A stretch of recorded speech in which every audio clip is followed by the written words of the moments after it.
Greetings, Earthlings. This is the time I'm going to make a video about. I'm really excited about the movement that the schools are making, state of West Virginia, and they're talking about social and emotional learning. And I truly believe that is a major part that we've been missing out on.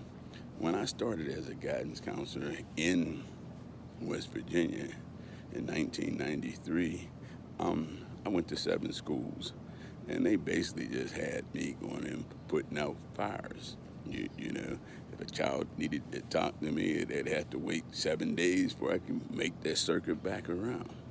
But this year, I'm going to be in one school, and I'm really glad of that. That's the first time that this has happened to me. Like I said, since 1993, since I've been here. But let's talk more about this social emotional learning, the direction that we're going. Social emotional learning is being the positive emotions and behavior of an individual. How do you perceive yourself? Think about this. This is a perfect explanation of it.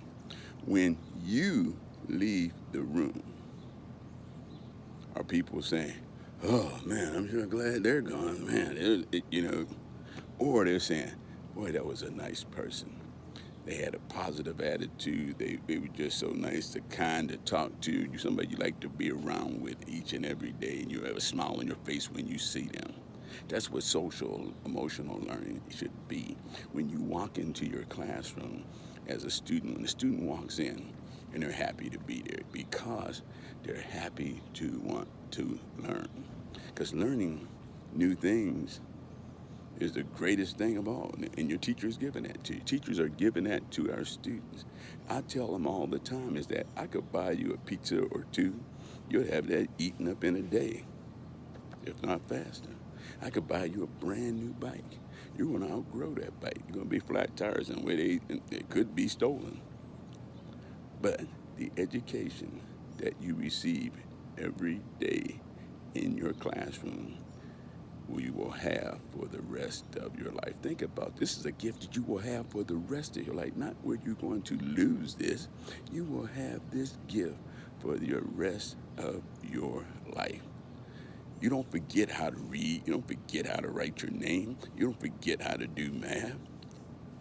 And then you will grow. But the person, for that to happen, you first have to identify who you are socially and emotionally. You have to be able to communicate your feelings in a positive and a productive way. I told my son, as he's getting older, I said, you got to know what you're working with. This is your body.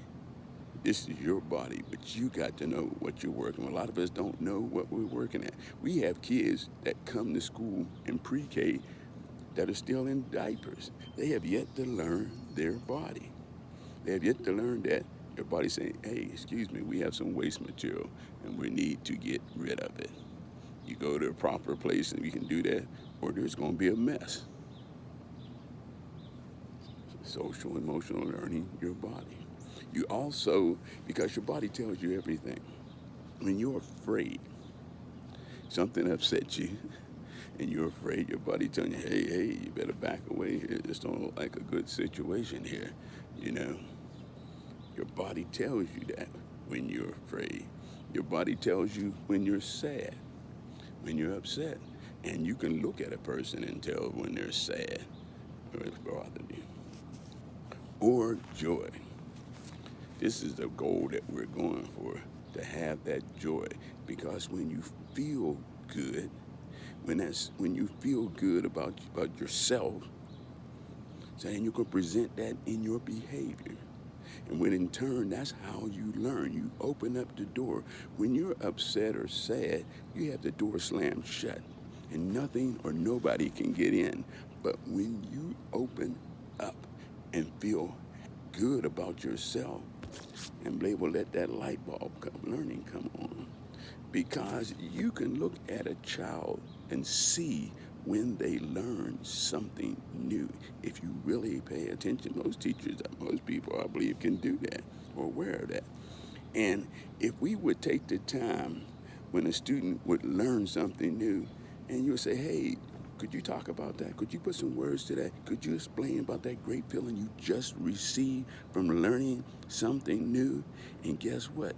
Then they will know that, hey, we all can get that great present by paying attention, listening, and working together.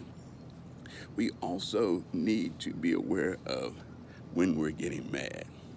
I tell students all the time is tell me what makes you mad when you're getting mad, when your body tells you you're getting mad. And they'll start talking about, oh, my brother makes me did this to me, or my sister did this to me, or something like that.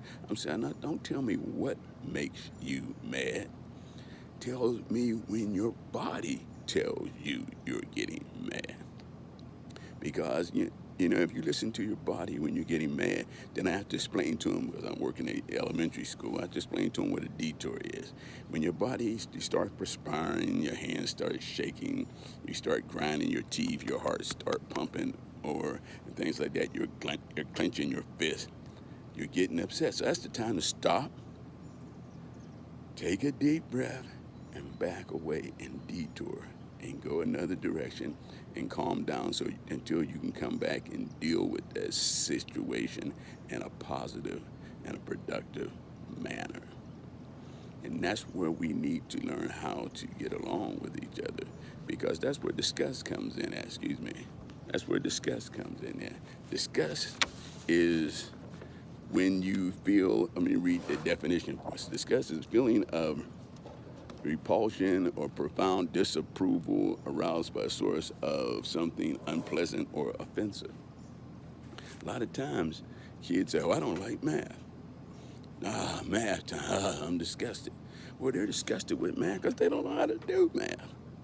So if they would just take the time and not be disgusted and be productive and ask questions. But that's up to us as the adults in their life. That's why it's important that the guidance counselor, that's what we're there for now, to help them, direct them to become more positive with their emotions and with their behavior. It is important that you learn when you're getting upset, because if you don't control that anger, you can wind up hurting yourself or someone else. So it's important to be able, because the jails are full of people that didn't know how to control their anger. They blew up and did some things that hurt other people or hurt themselves or property and things like that, or abused themselves. So it's important for us to understand the importance of our body and what it tells you. Once your parents, and we get that from our parents. I ask my students all the time, how many of you seen your parents punch a wall? 85, 75, 80% raise their hand. Then I say, how many of you punch walls? 75, 80%, because they're learning how to deal with their emotions in a negative way. I'm not saying everything's going to be perfect in your life. There's going to be problems. There's going to be conflict with other people, because they have a brain and you have a brain. You're going to have two separate ideas. You might see the same thing, but both have a different idea on how to resolve it. But the most important thing is that you work to problem solve. We attack problems. You don't attack people. You put that effort and energy into attack problems. And once you learn how to become a problem solver, you'll be amazed at how much more improved your life will be. You won't be stuck in this point of being sad or disgusted. You'll be resolving those problems in a positive and a productive way that's socially acceptable by others around you. We also have to teach things like honesty. It's important to be honest. You can't solve any problem if you're not honest, but our kids don't see a lot of that honesty nowadays. You get on the phone and you hear mom and dad talking and you say, that ain't the truth. They lying. I can remember when I was a little boy, not a little boy, I was a teenager, as a young lady called me on the phone. I said, hey mom, tell her I ain't here. I'm laughing. Yeah, tell her. She looked at me and said, hey, I am not going to lie for you. That's not teaching you anything. Now, if you don't want to talk to this young lady and you get on this phone and tell her you don't want to talk to her, don't bring me into your drama and have me lying for you. And that was the important value that I learned, because a lot of my values I learned from my family, as far as about honesty and things like that, and trust. Um, Also, to holding grudges. We hold grudges against people. I ask students, they're talking about they can be mad 2 and 3 years at people. A lot of times they may be mad at their parents. There's just been a divorce. They're mad at their parents, or they're mad at another student. But the point of it is, when you hold a grudge, this is what a grudge is like. If you go in your garbage can and you fill it up with garbage, and you going and it's the funkiest and nastiest garbage you could find, your can, and you're carrying it around in your backpack, saying, "When I see that those, let's give an example, purple. When I see them purple people, I'm gonna throw this garbage on them." But as you walk around for a couple weeks, you don't see any purple people. But you're still carrying that garbage, because you're gonna throw it on the purple people because you're holding a grudge. And as you walking around in the sun, that garbage started stinking. So then, Who's stinking now? You disgusted with these purple people. You don't like these purple people, so you're gonna throw this garbage on them. But you're carrying it around. So when you go to your friend's house, what are they gonna smell? That garbage, because you're stinking. You're bringing that negativity with you. That's why you let things go. You don't carry it on. You let things go. Learn from it and move on. We have to learn the importance of doing your best, putting your best foot forward. I showed them a thing, a movie about, looked at a movie about Legos, the beginning of Legos, which was started over in Denmark. But the dad had the young boy. He was all excited. I got these things out. I got the trains out faster, Dad. But I only put one coat of lacquer on them. That would help them from breaking and chipping.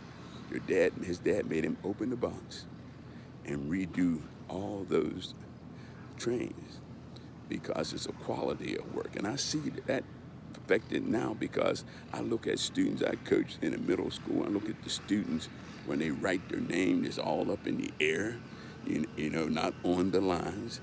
That they don't take the time to write on the lines and make a proper sentence. Now, we have some that do a great job in that, but we have a pretty large group of students that aren't doing that. But that's important too, to show your quality of your work, taking that time and energy. But like I said, I am so excited now how we're talking about social, and these are things that when the counselor comes into your room, it's also important for you to be listening well, because you can use, because at my school, I have some teachers that tell me, they say, well, I'll say, remember what Mr. Ellis taught you? Remember what we talked about with Mr. Ellis? Bringing them back. But you can't do that if you're not a part of that as well. So it's important that the teachers and the counselors work together so we can make this social emotional learning just grow and grow. And the more we're capable of learning how to resolve conflict, how to problem solve, and work together, you'll be amazed at how those test scores are going to rise. You'll be amazed. But it starts from caring about each other as one, as Earthlings. Like I said, we will have conflict, yes, but we will put our energy and our effort into the resolving conflict in a social, emotional, positive way. Right, you Earthlings have a great day. And like I said, I'll keep talking to you, because I am excited about when school's open. I don't care how it opens, it's going to open. And we're going to go in there, and now it's time. They're going to give us a chance to really get started, and really just to building your future right now. Because without an education, you're not really going anywhere. Because one more thing before I go is I talk about jobs. A job is when you go to a town and they're hiring maybe somebody in a meat packing plant or digging ditches or something like that.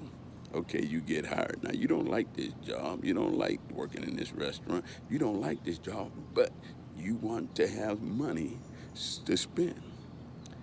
But if you come to school and learn, then eventually you're going to start see something that you're interested in. Like look at all the careers you can have if you enjoy mathematics, if you enjoy reading, if you enjoy science, if you enjoy physical education. Look at all the different jobs that you can get involved in. Not jobs, but profession. Because profession, I tell them, I say I can go be a guidance counselor anywhere in the United States because I'm certified. I can go overseas and be a guidance counselor. I tell them your teacher can do the same thing. Doctors, lawyers, because they have that certification. They have their work. They have something other than just a high school diploma. Because in the 2000 going to 21st century, you need more than just a high school diploma. And it's important so you can get and develop you a career. A career has more stability, and it will help you grow and advancement there. All right, so you Earthlings have a great day, and I'm looking forward to see parents, students, teachers. I'm looking for us getting together and really, really working hard to make our lives and our planet a better place. Thank you. You guys have a great day. One beat.